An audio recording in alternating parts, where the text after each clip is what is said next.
কালকে প্রেস ক্লাবে মানববন্ধন করেছি, বড় বড় আলেমরা ছিল, আমিও ছিলাম। কেন জানেন? এই দেশটা নতুন করে স্বাধীন হয়েছে। আপনারা জানেন না, এই স্বাধীন নতুন দেশে শিক্ষা কমিটি গঠন করা হয়েছে আমাদের পাঠ্যপুস্তকগুলো লেখার জন্য, নিরীক্ষণ করার জন্য, পরীক্ষা করার জন্য, সংযোজন বিয়োজন করার জন্য। শিক্ষা কমিটিতে একজন আলেমও নাই। এর চাইতে লজ্জার আর কিছু এই বাংলাদেশে হইতে পারে না, ঠিক কিনা? এই হুজুররা কি ঢাকা বিশ্ববিদ্যালয়ে ম্যানেজমেন্ট ডিপার্টমেন্টে কোন সাবজেক্ট পড়ানো হবে এটা কি আমরা বলতে যাই? বুঝেন কথা? ডাক্তাররা ঢাকা মেডিকেলে কি পড়বে এটা কি কোনো হুজুর বলতে যায়? না।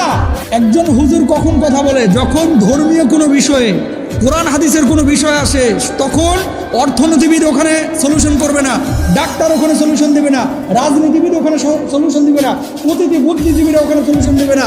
সলিউশন দেবে একজন আলেম। আমাদের শিক্ষা প্রতিষ্ঠানে ধর্মীয় অনেক বিষয় আছে যেটা যাচাই বাছাই কেবল আলেমই করতে পারে, কোনো সাধারণ শিক্ষাবিদ করতে পারে না, ঠিক কিনা ভাইরা? তো সেই বিষয়গুলো দেখার জন্য এক দুইজন আলেম দরকার ছিল না? ছিল। কিন্তু সেই জায়গাটা আলেম না ঢুকে বসানো হয়েছে দুইজন চিহ্নিত সাহাবাগীকে। নাউজুবিল্লাহ বলেন। প্রিয় ভাইরা আমার, এখান থেকে অনেক মিডিয়া আছে এবং আপনাদের মাধ্যমে পুরো বাংলায় আমি আওয়াজ পৌঁছায় দিতে চাই। আমাদের কোমলমতি শিশুদেরকে যারা অসুস্থ বানাইতে চায়, যারা সমকামী বানাইতে চায়, যারা লেসবিয়ান বানাইতে চায়, যারা সহশিক্ষার নামে আজে বাজে আউল ফাউল জিনিস শিখাইতে চায়, এই বাংলার জমিনে নতুন স্বাধীন দেশে এই দেশের তৌহিদি জনতা এদেরকে কখনো মেনে নেবে না, ঠিক কিনা ভাইরা আমার? কারণ কি, আমাদের সন্তান আমাদের মূল অ্যাসেট, সম্পদ। এই জিনিসগুলো তো জুমায় আলোচনা হয় না বাংলাদেশের মসজিদগুলোতে। কেন আলোচনা হবে না? আমার বাবাকে, আমার অভিভাবককে, আমার সন্তানকে সতর্ক যদি খতিব না করে, কে করবে? রিক্সাওয়ালা করবে, ভ্যানওয়ালা করবে, আপনার শিক্ষক সে তো নিজেও জানে না কেমনে করবে। এই জন্য প্রিয় ভাইরা আপনাদেরকে বলি, সূক্ষ্মভাবে আমাদের বাচ্চাদেরকে নষ্ট করার প্ল্যান চলতেছে, অতীতে হয়েছে, এখন নতুন করে আমরা মেনে নিব না, ইনশাল্লাহ বলেন। তাহলে কি করতে হবে? শিক্ষা কমিটিতে অন্তত দুইজন আলেমকে ঢুকাইতে হবে, ইনশাল্লাহ বলেন। আর কোনো শাহবাগপন্থী নাস্তিক মুরতাদ সেখানে থাকতে পারবে না, ইনশাল্লাহ বলেন। যে স্কুল কলেজে ভার্সিটিতে বিশ্ববিদ্যালয়ে আপনার বাচ্চাকে কি পড়ানো হচ্ছে একটু খোঁজ খবর রাখেন। সহশিক্ষার নামে অনেক সময় এলোমেলো জিনিস আমাদের কোমলমতি বাচ্চাদের মাথায় ঢুকিয়ে দেওয়া হচ্ছে।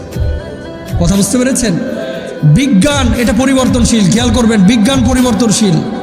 বিজ্ঞান, আল্লাহ সুবহানাহু ওয়া তাআলা মানুষকে বুদ্ধি দিয়েছে, তাই মানুষ বিজ্ঞানী হয়েছে, টেকনোলজি মানুষ তৈরি করেছে।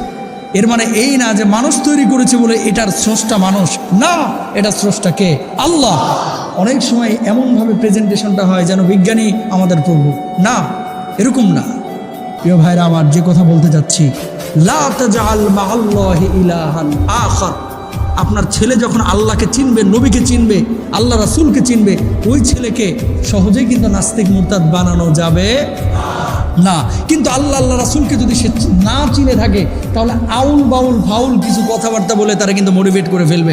কখনো আটরশি তারা নিয়ে যাবে, কখনো দেওয়ানবাগি তারা নিয়ে যাবে, কখনো মাইজ ভান্ডারি তারা নিয়ে যাবে, কখনো ওই কত বাবা আছে না, এই বাবারা টানে টুনে নিয়ে চলে যাবে। এদেরই সে ইসলাম মনে করবে। কথা বলেন না কেন?